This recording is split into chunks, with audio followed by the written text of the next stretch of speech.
Mari kita tunduk kepala dan kita berdoa. Saat ini ya Tuhan, manakala kami akan merenungkan akan firman-Mu, biarlah Roh Kudus tetap menguasai hati dan pikiran kami. Karena kami rindu Tuhan, kami diobahkan. Karena kami rindu Tuhan, hidup yang Tuhan berikan kepada kami saat ini adalah kesempatan bagi kami untuk menjadi berkat.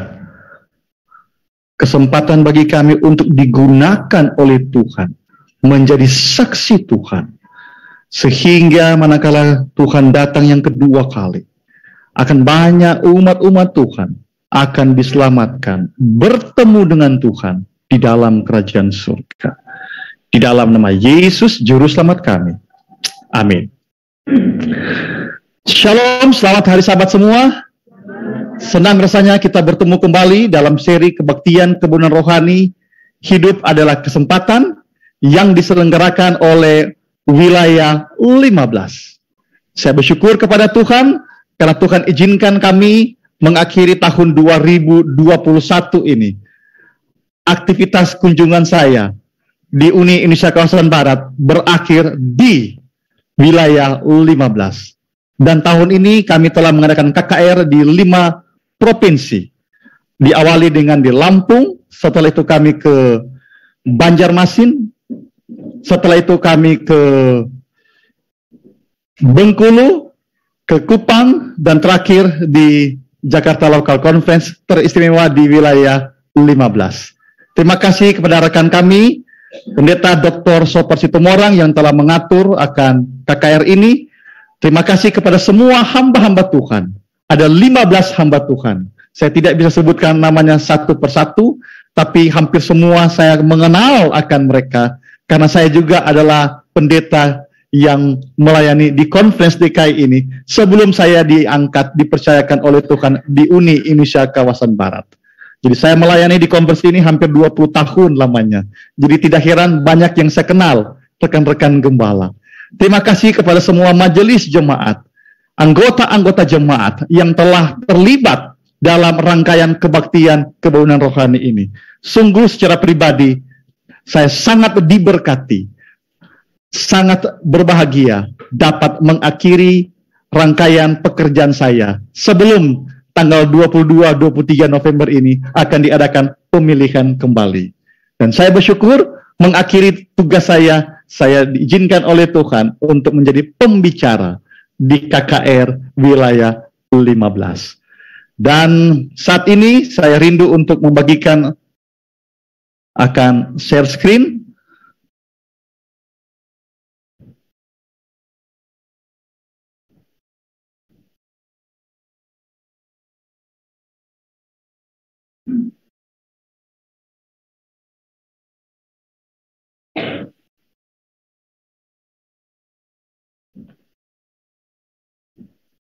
Data yang diberikan oleh Pendeta Haldeman Tampu Bolon sebagai ketua wilayah di wilayah 15 ini, tadi beliau katakan bahwa yang tercatat untuk calon baptisan kita di wilayah 15 jika tidak ada perubahan, kemarin datanya adalah 33 orang.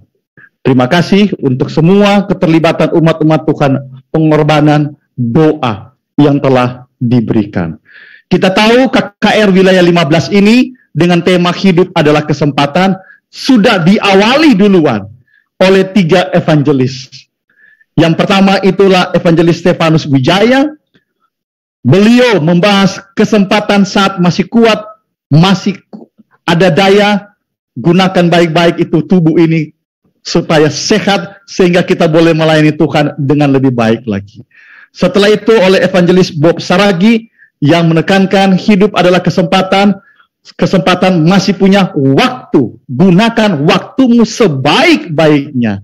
Karena waktu yang terjadi kemarin tidak bisa diulang lagi. Waktu hari esok belum ada yang tahu. Waktu yang ada adalah today, hari ini.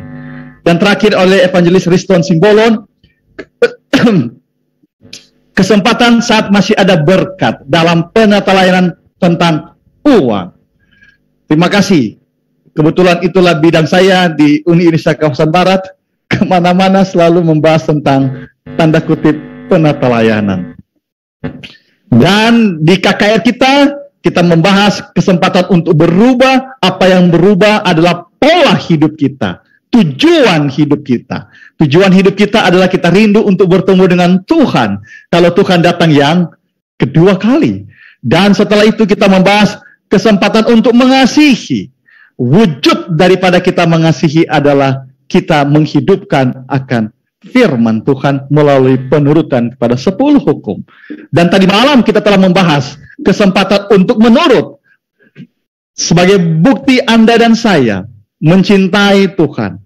Bukti Anda dan saya melakukan kehendak Bapa di surga dengan cara menerima Yesus sebagai juru selamat pribadi melalui baptisan dengan cara diselamkan. Anda boleh berubah, yaitu ingin masuk surga. Anda boleh mengasihi, menuruti akan firman-Nya. Anda boleh dibaptis sebagai penggenapan daripada kehendak Allah. Namun tidak cukup kalau Anda dan saya, saudara dan saya tidak setia. Dan Sabat ini kita akan membahas pelajaran hidup adalah kesempatan untuk setia. Mungkin Anda pernah membaca atau mendengar, ini adalah laporan dari rapat akhir tahun General Conference yang diadakan di Battle Creek, yang dibawakan oleh Direktur Adventist Research dari gereja kita, David Trim. Beliau melaporkan bahwa di tahun 2017, setiap 23 detik ada satu anggota Advent yang dibaptis. Puji Tuhan. Dan kurang lebih ada 2.500 jemaat diorganisir. Dan gereja Advent sudah tercatat di 213 negara di seluruh dunia. Padahal anggota PBB hanya 193. Luar biasa pekerjaan Tuhan di organisasi kita gereja Advent. Ini namanya kabar baik, good news. Tapi mari kita dengar kabar yang tanda kutip bad news-nya, kabar buruknya, tanda kutip. Beliau juga melaporkan, menurut data keanggotaan, sepanjang 53 tahun, dari tahun 65 sampai 2018, anggota gereja Advent di dunia tercatat 37 juta sekian.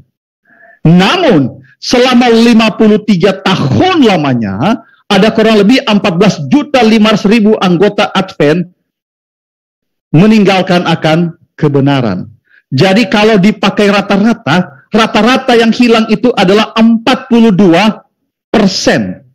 Yang diistilahkan dalam bahasa Inggris menurut dari David Trim adalah sleeping away. Sleeping ini bukan tidur atau bobok. Jadi di 10 anggota gereja Advent, 4 yang tinggalkan kebenaran. Kenapa mereka tinggalkan kebenaran? Ada yang tinggalkan kebenaran karena sakit hati di gereja. Dia tinggalkan kebenaran. Ada yang tinggalkan kebenaran oleh karena mungkin mendapatkan pasangan hidup.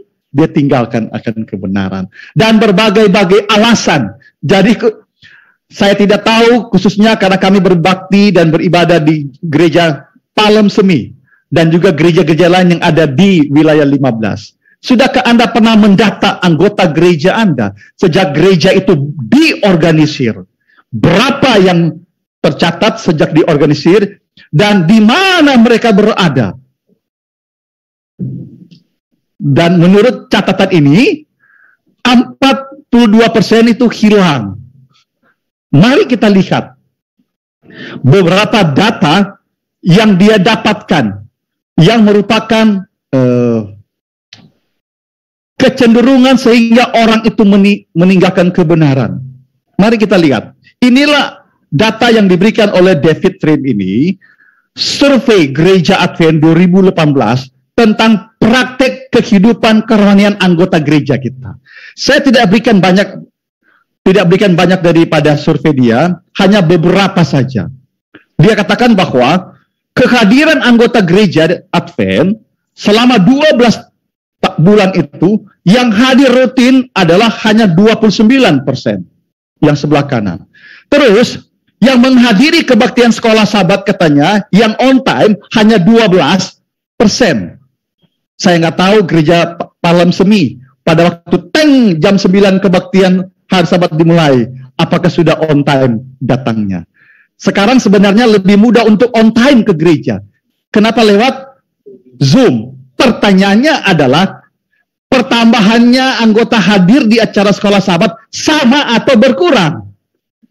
Atau bertambah? Padahal nggak perlu repot-repot lagi, bukan? Datang ke sini, bahkan ini mungkin ada yang nggak sempat mandi, yang penting pakai baju, pakai dasi, dan mungkin juga banyak yang tanda kutip menghilangkan akan videonya, jadi cuma nampak nama Sani Manopo. Toh masih mungkin terlambat.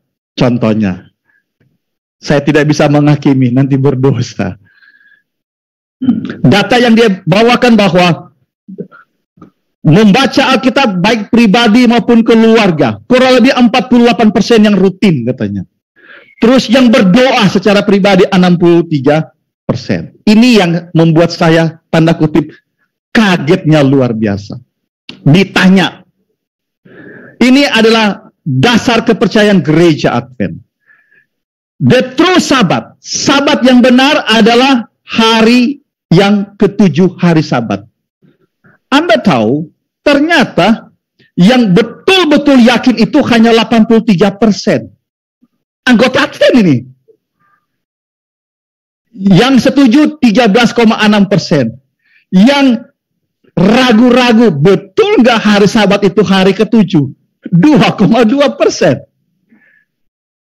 Dan ada 0,4% tidak setuju bahwa hari Sabat itu hari Sabtu.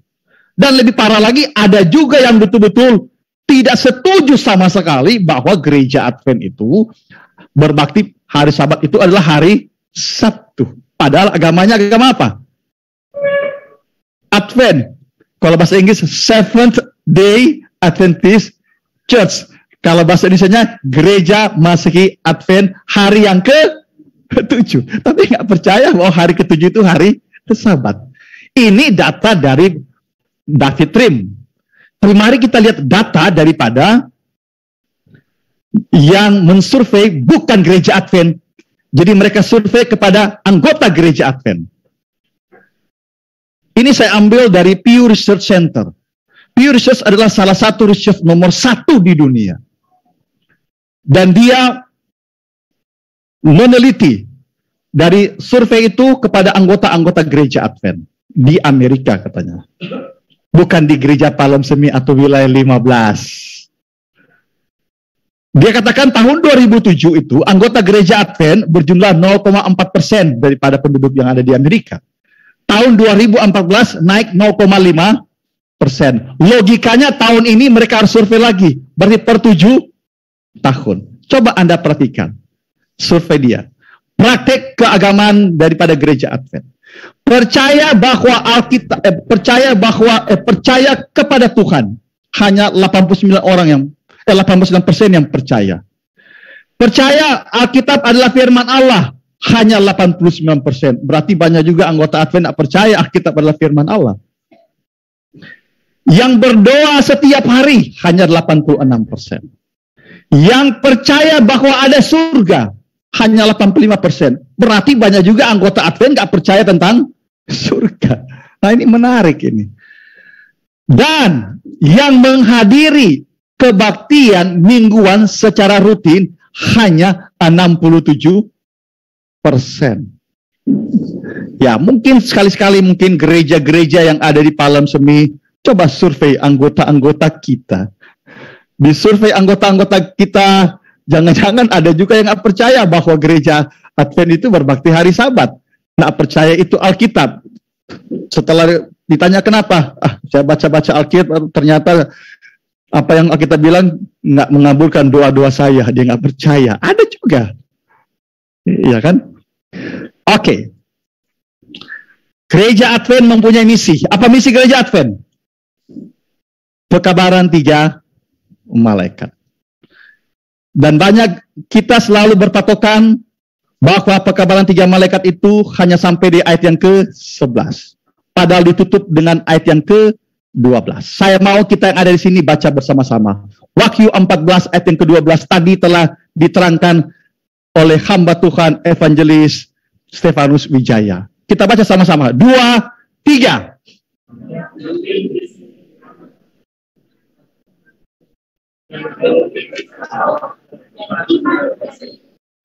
Kalau Anda mendengar kata yang penting, berarti ini sesuatu hal yang harus kita pikirkan baik-baik. Wahyu 14 ayat 6 sampai 11 itu adalah pekabaran 3 malaikat. Anda menginjil buat KKRI penting nggak? Penting. Betul kan?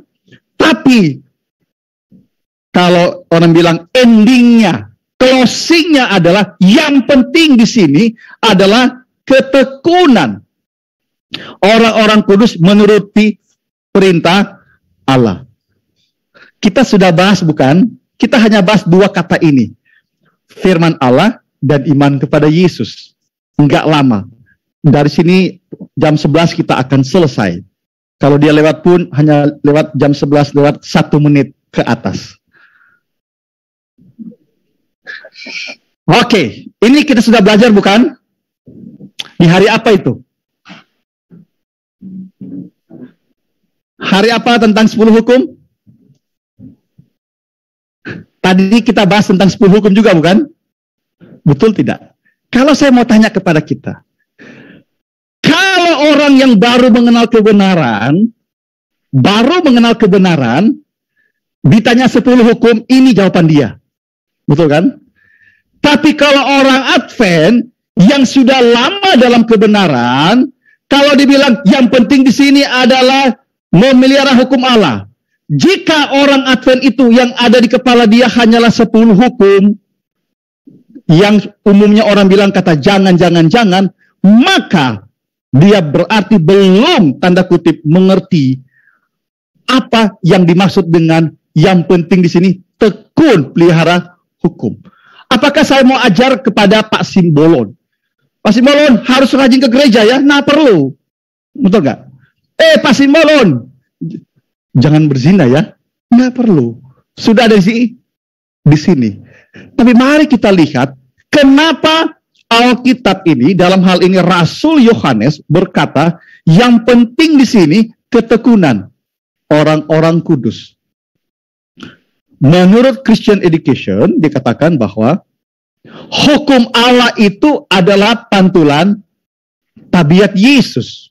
Betul?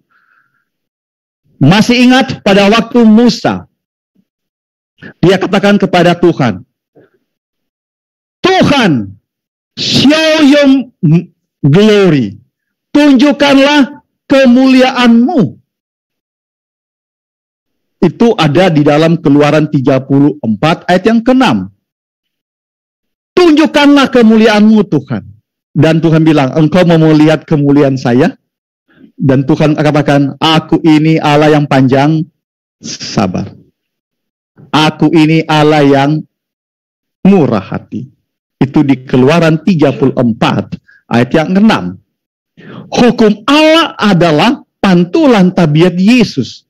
Allah yang pengasih, penyayang, Allah yang panjang sabar, Allah yang setia, Allah yang murah hati, tidak cemburu, tidak membanggakan diri, dan tidak sombong. Jadi manakala Anda dan saya disuruh bilang, hey, yang penting di sini adalah ketekunan orang-orang kudus yang menuruti firman Allah, artinya bahwa yang penting di sini adalah tabiat umat-umat Tuhan. 10 hukum itu semua sudah hafal. Tapi pertanyaannya adalah, apakah tabiat saya ini yang merupakan pantulan daripada kasih Yesus ada nggak di dalam hidup saya? Saudara-saudara, coba Anda bayangkan, jika di gereja ada tabiat Yesus itu, yang merupakan 10 hukum itu, yang merupakan pantulan tabiat Yesus itu, apakah akan ada sakit hati jika muncul pendapat di gereja? Nah, perlu kan saya katakan, Ibu Sinaga, datang ke gereja pada sahabat. Oh, kami sudah mengerti itu pendeta. Tetapi yang kau bertanya, hei ibu, apakah engkau di jemaatmu itu saling mengasihi atau tidak? Dan jikalau ada tabiat Yesus itu dalam hal ini 10 hukum itu, ada di gereja Palem Semi contohnya. Mohon maaf karena kebetulan saya di Palem Semi saat ini. Apakah akan ada keributan, perpecahan kalau ada pemilihan pegawai jemaat contohnya? Enggak ada. Betul? Tidak ada itu. Gereja itu akan ada kedamaian. Gereja itu akan ada sukacita. Kenapa? Karena pantulan hukum Allah itu adalah tabiat Yesus ada di gereja kita. Amin. Nah, perlu mau ajar, gereja Palem Semi kita berbakti pada hari Sabat. Semua sudah tahu. Yang mau ditekankan adalah, gereja Palem Semi, mari kita jadikan gereja ini. Setiap ada tamu datang ke tempat ini, mereka akan lihat gereja ini adalah gereja yang saling mengasihi. Mereka akan lihat gereja ini adalah gereja yang murah hati, tidak pelit. Pernah satu kali ada anggota gereja datang kepada saya, pendeta, itu satu keluarga, 4 anaknya, waktu potluck, bawa makanan sedikit sekali. Dia aja mau makan gak cukup, pendeta.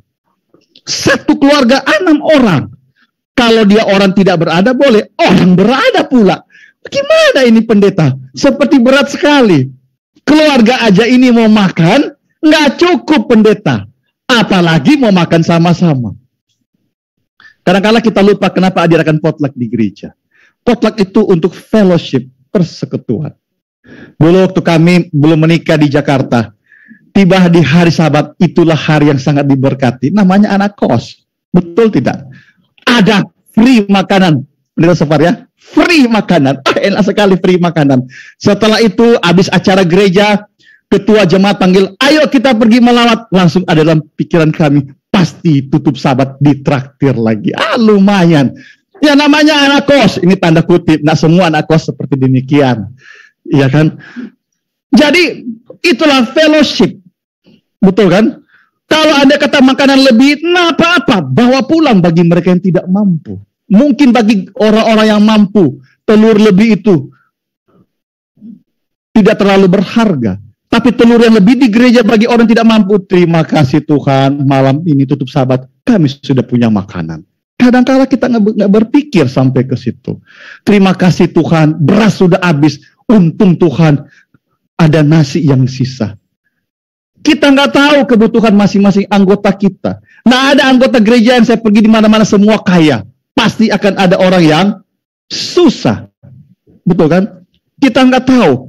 Kadang-kala mungkin kita menghakimi, kenapa ini ibu ini membungkus makanan? Jangan engkau pikir membungkus makanan. Mungkin dia lagi pikir dulu, lumayan ini di rumah. Uang di dapur sudah mau habis. Contohnya. Saudara-saudara, Tuhan mengajak kita, yang penting di sini adalah menuruti hukum Allah, maksudnya adalah pantulkanlah the essence, inti dari hukum Allah itu adalah tabiat Yesus. Pantulkanlah itu di dalam kehidupanmu, baik pribadi, keluarga, maupun gereja. Itu yang harus kita pantulkan, amin. Dan itu adalah wujud nyata Anda dan saya adalah pengikut Yesus. Makanya dibilang yang penting di sini. Yang kedua adalah iman kepada Yesus. Kata iman itu pistis, yang dalam bahasa Inggris disebut faith, belief, atau fidelity, atau faithfulness. Kesetiaan. Yang penting di sini adalah setia kepada Yesus. Definisi setia adalah tabiat dari seseorang yang dapat diandalkan. Jadi kalau bilang, kamu setia ya, apa maksud setia? Setia itu adalah karakter orang itu. Tabiat yang dia andalkan dalam hidup dia. Makanya, ingatlah, Tuhan tidak memanggil kita untuk sukses, tapi Tuhan memanggil Anda dan saya untuk setia. Setia kepada Dia. Pertanyaannya adalah, mengapa setia itu penting? Betul nggak? Sehingga Rasul Yohanes harus katakan, yang penting di sini kamu mesti setia kepada Tuhan. Setianya itu harus tekun, dibilang. Ketekunan orang-orang kudus. Anda tahu gambar merpati bukan? Biasanya kalau orang menikah ada gambar simbol burung merpati. Saya mengambil. Kenapa merpati itu disimbolkan dengan kesetiaan? Ternyata merpati itu adalah simbol ketulusan dan kesetiaan. Merpati itu setia pada pasangannya. Merpati itu tidak menyimpan kesalahan pasangannya. Merpati itu tidak menyimpan dendam. Merpati itu adalah simbol kerja sama. Itu karena orang kalau menikah selalu taruh gambar merpati di undangan. Kalau mereka mengharapkan kalau bisa rumah tangga mereka betul-betul tanda kutip memantulkan tabiat seperti burung merpati katanya. Tapi mari kita lihat apa keterangan roh nubuat. Mengapa setia itu penting sekali? Mari kita lihat. Saya mau kita baca sama-sama yang ada di gereja, yang ada di Zoom boleh juga membacanya. 2, 3.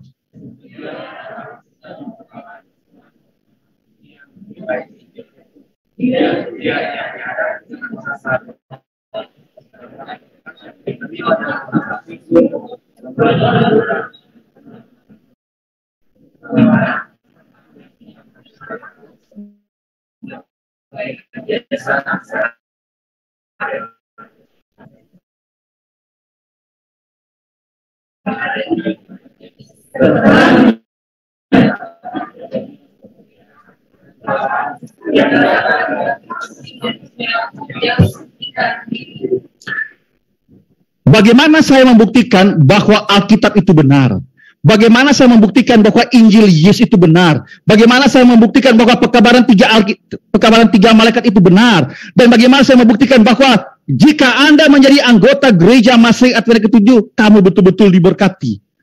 Kutipan ini mengatakan, kesetiaan itu ukuran. Orang mau nilai itu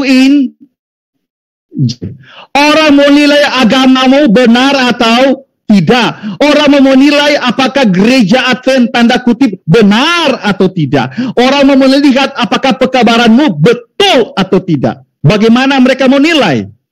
Mereka mau lihat adalah apakah engkau ada problem, engkau sabar atau tidak. Apakah engkau kalau ada berkat engkau mengatakan terima kasih Tuhan. Apakah ada kelemah lembutan di gereja tanda kutip ya. Palem semi contohnya. Apakah ada murah hati, ada ramah tamah enggak di gereja itu? Apakah waktu ada anggota gereja datang ke gereja kita, bertamu ke gereja kita, mereka akan katakan terima kasih Tuhan. Saya beribadah di gereja Tangerang Palem Semi ini, saya sangat diberkati. Dan apakah orang akan melihat bahwa ada cinta di tempat di mana kita beribadah? Orang akan lihat. Orang nggak lihat hari Sabat itu hari Sabtu atau tidak. Itu nomor 2.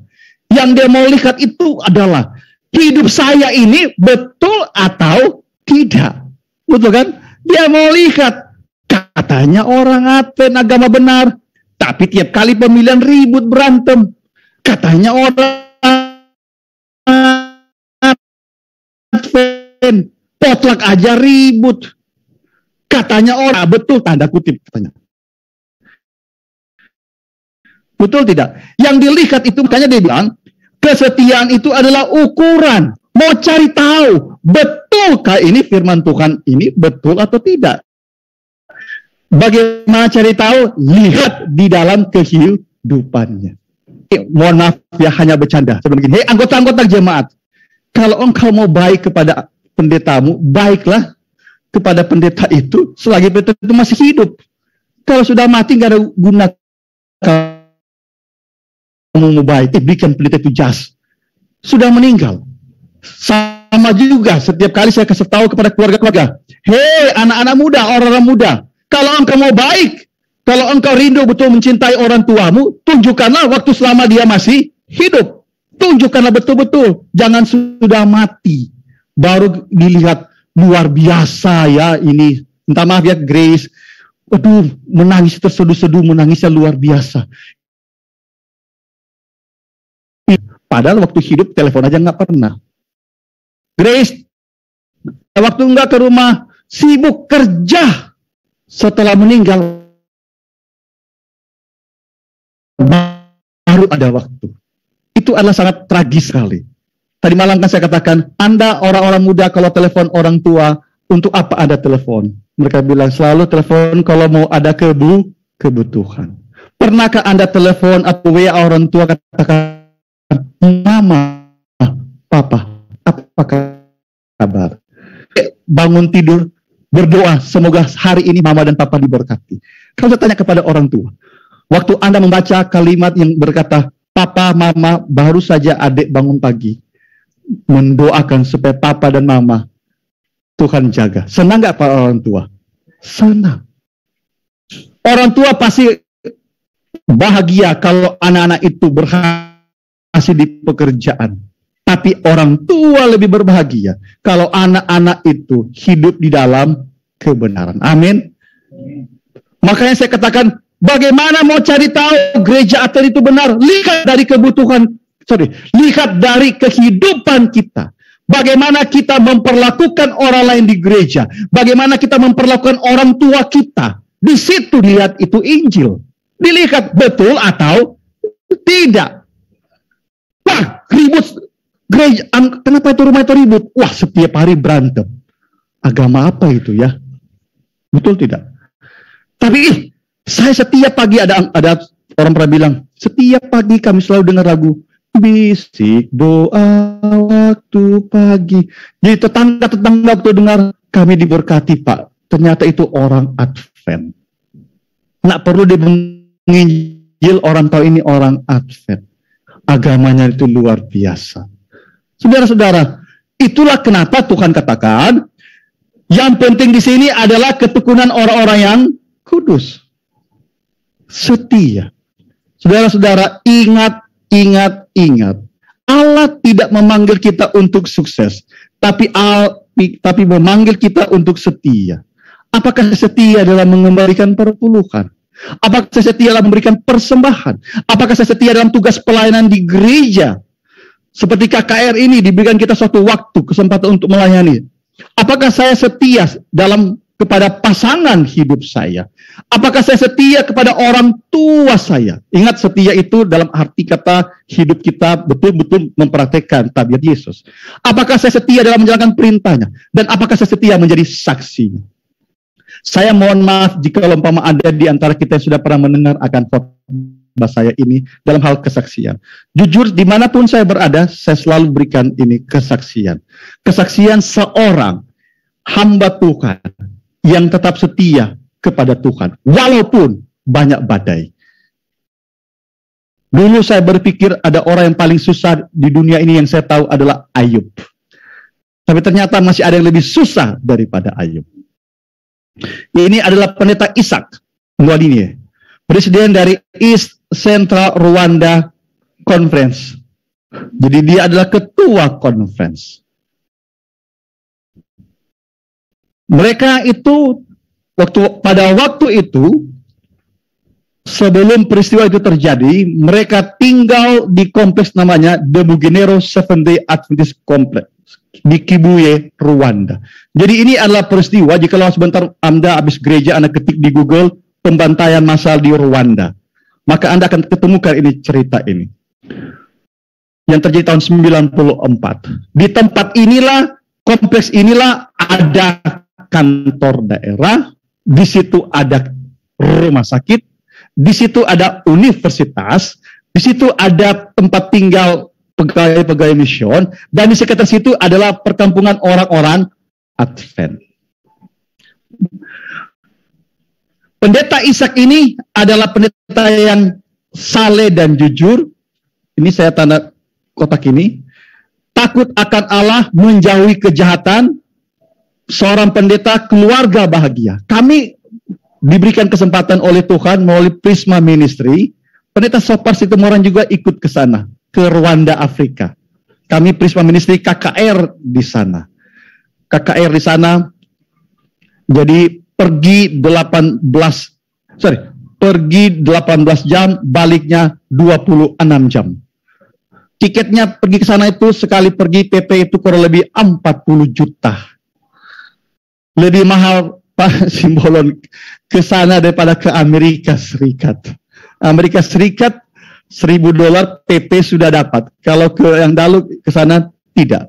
Saya mau ceritakan Anda kisah daripada pendeta ini. Ini waktu kami ambil foto sebelum kami turun ke kolam baptisan.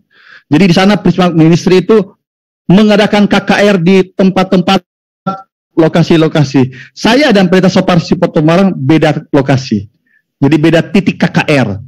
Titik KKR. Saya bersama-sama dengan pendeta Wendell Mandolang di titik itu. Pendeta Ishak ini adalah mempunyai 1 orang istri, 9 anak, ayah, ibu, kakak, adik, dan kerabat. Pada waktu peristiwa itu, peristiwa di mana penganiayaan itu terjadi, kompleks di mana pendeta Ishak itu tinggal, diserbu oleh pemberontak. Kebetulan pendeta Ishak itu tidak ada di kompleks itu, lagi ada tugas keluar kota. Di saat itu dia bertugas sebagai direktur penerbitan.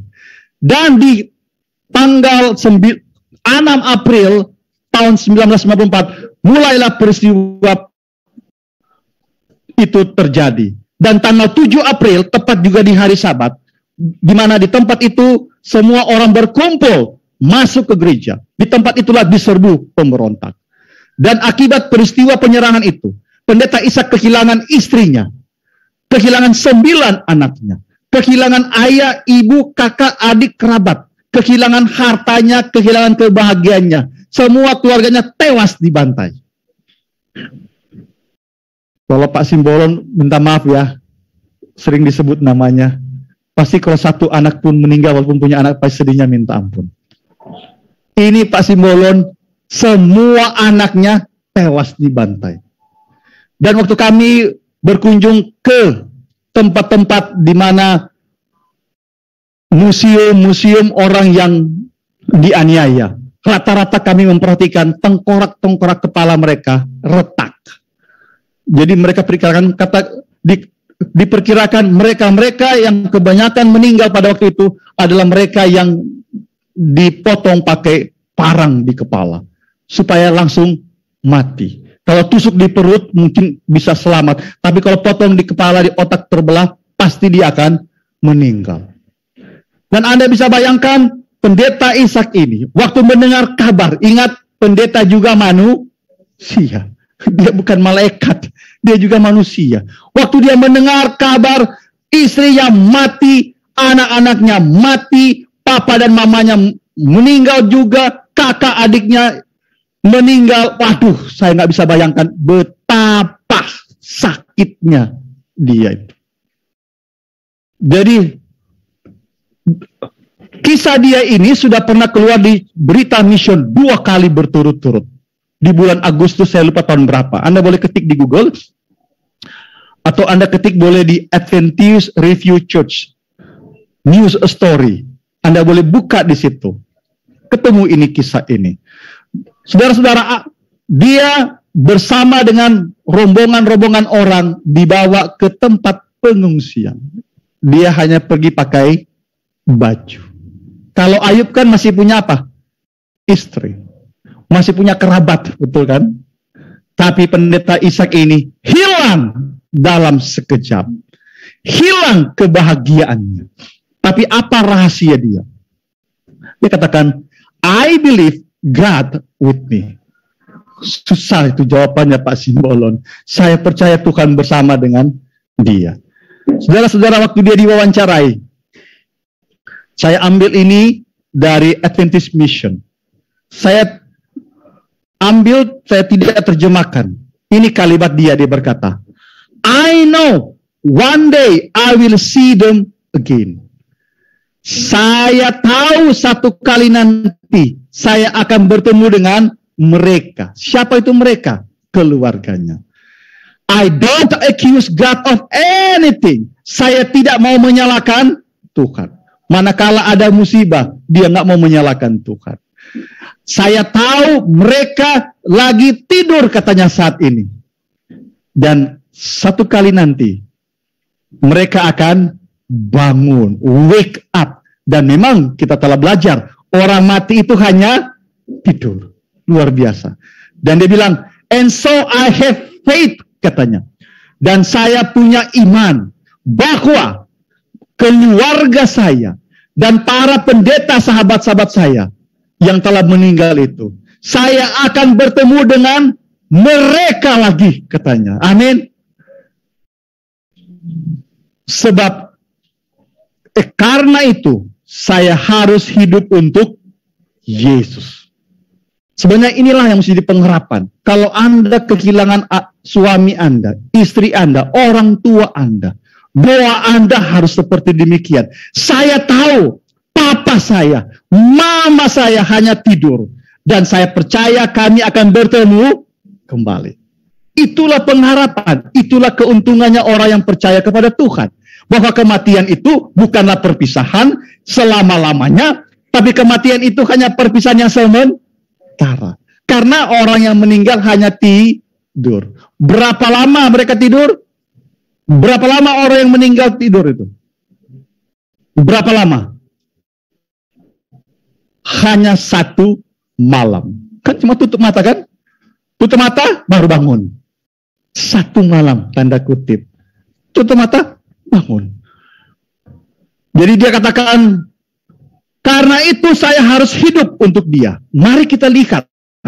Jadi, apa yang ia lakukan, walaupun dia mengalami kesedihan, mengalami kesusahan, dia katakan, saya tidak punya waktu untuk berpikir hal-hal yang sedih. Nak perlu katanya, buang itu yang sedih. Dia katakan, saya temukan adalah, jikalau saya melakukan perbuatan-perbuatan baik, itu membuat saya melupakan hal-hal yang menyedihkan. Betul? Kalau kita ingat semua itu kesusahan kita, maka kita akan lebih susah. Betul tidak? Hidup, ingat, hidup cuma 1 kali. Jangan isi hidupmu dengan air mata terus. Jangan isi hidupmu dengan peristiwa-peristiwa yang menyakiti hati kamu. Dan peristiwa itu sudah terjadi hari yang kemarin. Saya seringkali berkata kepada anggota-anggota jemaat, bodoh sekali kalau orang Advent itu tidak masuk surga. Bodoh sekali hanya gara-gara engkau beda pendapat dengan bapak itu atau ibu itu, engkau sakit hati. Engkau benci orang itu. Padahal orang itu sudah minta ampun kepada Tuhan. Dia sudah diampuni. Engkau nggak pernah lagi diampuni. Karena engkau masih menyimpan dendam. Dia ke sorga, engkau tidak ke sorga. Karena menyimpan dendam. Saya katakan, bodoh sekali. Hidup cuma sekali. Jangan isi hatimu dengan kebencian, kepahitan, karena akibat orang lain. Orang itu tidak bawa Anda ke sorga. Kenapa mesti sakit hati karena orang itu? Amin. Dia tidak bawa kita ke surga. Yang bawa kita ke surga adalah Yesus. Ampunilah seperti dia. Dia mengampuni. Karena judulnya ini adalah Forgive the Killers. Jadi mengampuni para pembunuh. Dia bilang, dengan begitulah Tuhan menguatkan saya melakukan perbuatan yang baik. Lupakan masa yang lalu. Yang lalu hari kemarin tidak bisa diulang kembali. Sudah berakhir kita. Dan dia ceritakan, di tempat pengungsian dia ceritakan bahwa suatu hari Jumat petang, dia berjalan di pinggir katanya. Jadi di pinggir kota, di tempat pengungsian itu, dia melihat ada satu gereja Katolik yang sudah tidak dipakai lagi. Pada waktu peristiwa itu terjadi, pembantaian suku di Rwanda, satupun gereja tidak ada yang dibuka. Tidak ada yang dibuka. Jadi dia katakan, saya bertanya kepada yang jaga itu, bisakah kami gunakan gereja ini untuk beribadah? Diizinkan pakai itu gereja Katolik. Jadi dia pulang ke tempat pengungsian, terus dia undang orang-orang, besok kita berbakti di gereja pada hari Sabat. Dan dia katakan, kami memulaikanlah kebaktian setiap Sabat. Walaupun kami tidak punya rumah, mereka yang masih punya uang, mereka dengan setia mengembalikan perpuluhan dan persembahan. Tidak ada alasan bagi Anda walau susah untuk pakai perpuluhan. Tidak ada alasan. Dan dia katakan, walaupun kami susah katanya, kami tetap setia dalam memberikan perpuluhan dan persembahan. Kami simpan itu perpuluhan sampai gereja-gereja di Rwanda mulai bekerja kembali. Jadi tetap perpuluhan dikumpul, mereka simpan dulu karena kantor daerah semua nggak ada yang buka. Dan dia katakan, kami gunakan itu persembahan-persembahan untuk menolong orang-orang yang lagi susah, katanya, akibat peristiwa perang saudara itu. Saudara-saudara, waktu kami KKR di sana, kami bertemu dengan itu pendeta Ishak. Setelah KKR, Anda tahu ada 13.716 orang dibaptis. Di titik yang satu, pendeta Sopar itu, beliau sampai gemetar. Gemetar sampai membuka dia punya kemeja pun, nggak kuat lagi. Terlalu lama di dalam air membaptis. Ini kalau kami orang Manado, seringkali kami bercanda, nafsu besar, tenaga kurang. Ingin masih membaptis, tapi nggak kuat. Kalau di titik saya ini, yang orang Indonesia, kami 3 orang yang membaptis. Ini air yang dikumpulkan, terus hanya sampai di paha itu air, sangat pendek sekali. Saya nggak tahu berapa banyak yang kami baptis itu. Tapi kami bertiga ini, saya, pendeta Mandolan, dan Petrus Kemi, saking semangatnya kami membaptis, tanpa kami sadari, kami sudah mulai gemetar di dalam kolam baptisan. Untung pendeta yang memimpin itu katakan, Pastor Manopo, Pastor Mandolang, dan Pastor Ritus Kenny, please get out from the water. Wah, baru kali ini pendeta diusir dari kolam baptisan. Diusir bukan karena diusir dalam tanda kutip kasar, tapi mereka melihat kami nggak kuat lagi untuk dalam air. Masih mau suka membaptis, tapi nggak kuat lagi. Karena baptisannya itu kami mulai dari sebelum sekolah sahabat sampai jam berapa ya. Pokoknya ibadah itu selesai jam 3 sore di tempat itu. Jam 3 sore kebaktian selesai. Dan Anda tahu ada yang menarik di titik kami itu. Di titik kami itu, ini adalah tenda yang memuat kurang lebih 10.000 orang. Di depan tenda itu banyak anak-anak lagi duduk. Yang membuat saya terheran-heran adalah, saya perhatikan, biasanya kalau ada kebaktian gabungan itu banyak kelompok-kelompok kecil, betul kan? Diskusi-diskusi yang sering kita bilang komite-komite kecil. Tapi pada waktu itu Pak Simbolon nggak ada. Nggak ada orang ngobrol, nggak ada anak-anak lari, semua duduk manis di depan sampai jam 3 sore. Nggak ada yang meminta makan. Dan yang lebih membuat saya itu kagetnya luar biasa. Saya pikir mereka ini nggak ada yang pegang HP. Yang pegang HP itu cuma kami orang Indonesia. Foto-foto. Mungkin mereka bilang, siapa ini orang Indonesia ini? Lagi kebaktian kok foto-foto. Saya pikir ini mereka tanda kutip Cooper, kurang pergaulan Pak Simbolon. Di mana mereka punya HP? Nanti setelah selesai lagu We Have This Hope That, kita punya, baru semua mobile phone keluar dari tas-tas. Yang ada hanyalah Alkitab dan Sekolah Sahabat dan buku lagu Sion. Saudara tahu kenapa mereka sungguh-sungguh beribadah? Mereka tahu bahwa mereka takut peristiwa yang tahun 94 terjadi kembali. Kalau mereka tidak setia betul-betul di gereja, tidak betul-betul menghargai itu pertemuan, tidak menghargai kebaktian hari Sabat, tidak sungguh-sungguh, pada waktu penganiayaan itu akan terjadi kembali. Kenapa? Karena yang terlibat dalam penganiayaan itu juga adalah anggota-anggota gereja. Anggota-anggota gereja. Dan Anda tahu di sebelahnya itu ada titik kelompok dibuat tenda yang besar yang menampung kurang lebih 1.000 anak-anak. Saya goyang-goyang kepala. Bagaimana caranya pemimpin guru anak-anak mengatur kurang lebih 1.000 anak. Nggak ribut, saudara-saudara. Bingung saya melihatnya, luar biasa ini. Jadi dari kecil anak-anak sudah diajar, hormati kebaktian di gereja. Jangan ngobrol di gereja. Kadang-kala kita sudah jam 12 kita bilang, panggil makan, kasih makan itu anak. Sehingga anak itu makan, tidak salah. Tapi mereka Anda tahu, tidak makan. Itu anak tetap duduk di depan. Saya bingung. Ternyata mereka sudah diajar, tahan makan lebih baik daripada engkau akan masalah dalam imanmu kelak nanti. Kalau sudah nggak kuat lagi tahan makan, bagaimana mau tahan iman kalau ada cobaan atau godaan? 2-3 jam Anda terlambat makan. Ini tanda kutip ya. 2-3 jam kalau kita sehat, 2-3 jam Anda terlambat makan tidak membuat Anda mati. Betul?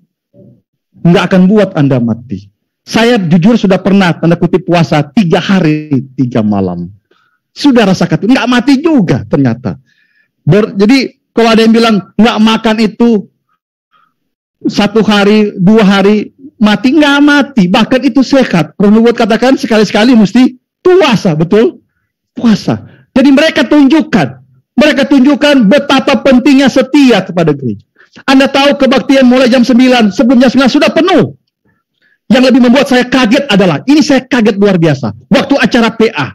Acara PA lebih banyak yang hadir di acara PA. Ternyata gereja-gereja lain pun sudah masuk. Bagi mereka, acara PA itu bukan hanya untuk PA. Acara PA itu adalah kebaktian bersama-sama gereja dipimpin oleh orang-orang muda. Dan orang-orang tua berikan support kepada orang-orang muda. Jangan tinggalkan anak-anak mudamu beribadah sendiri di gereja, Anda tinggal sendiri di rumah. Disitulah mereka tunjukkan bahwa gereja itu satu kesatuan. Karena disitulah kita mulai memperkuat iman kita. Jadi, saya nggak tahu gereja-gereja di wilayah 15 kalau acara PA. Ingat, anak-anak muda kita juga adalah tiang-tiang gereja. Disitulah kita orang tua berikan perhatian yang luar biasa kepada anak-anak muda. Saudara-saudara, mengakhiri khotbah ini. Panggilan, rindukah Anda? Yesus akan menjemput kita.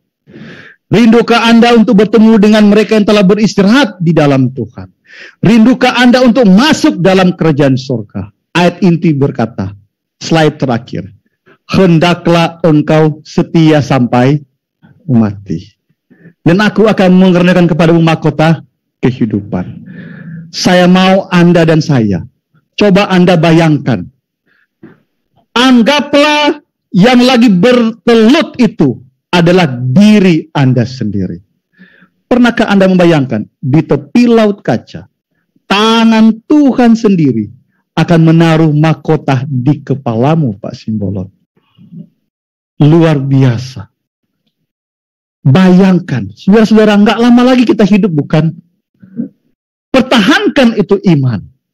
Pertahankan kesetiaanmu kepada Tuhan. Jangan buang Yesus walaupun engkau mungkin disakiti. Jangan buang Yesus walaupun engkau dilecehkan, difitnah.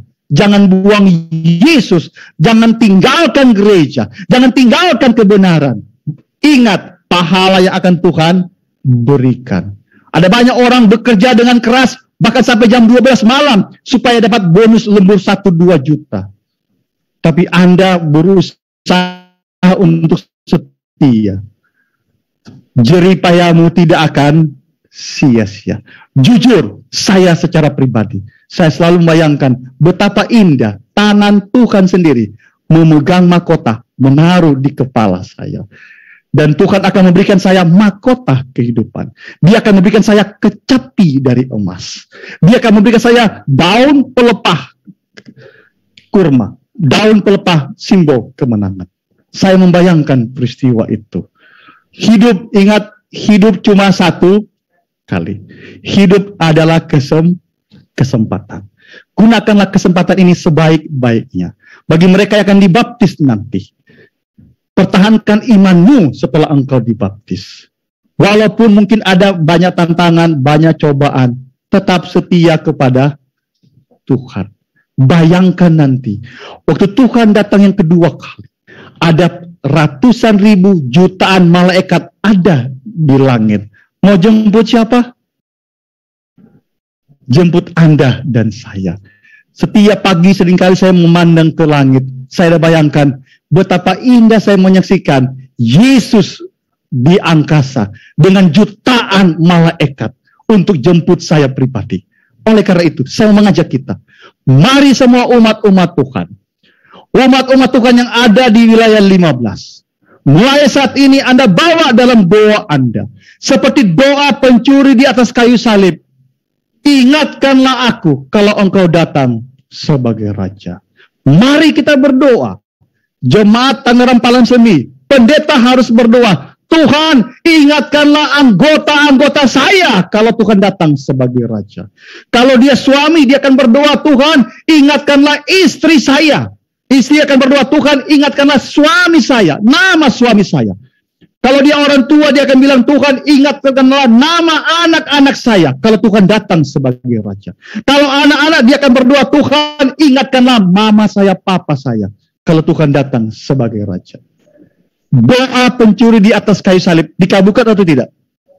Dikabulkan. Kenapa kita tidak minta hal yang sama kepada Tuhan? Oh Tuhan, saya selalu berdoa, Tuhan, ingatkanlah istri saya, ingatkanlah anak saya joyful dan praise kalau Tuhan datang sebagai raja. Itulah doa saya setiap hari.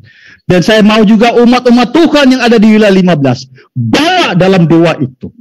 Oh Tuhan, ingatkanlah keluarga saya, ingatkanlah jemaat saya Tuhan, semua anggota-anggota gereja, supaya kau Tuhan datangkan yang kedua kali, kami boleh bertemu bersama dengan Tuhan. Kiranya Tuhan memberkati kita semua. Dengan pertolongan Tuhan, kita akan bertemu waktu Tuhan datang yang kedua kali. Amin.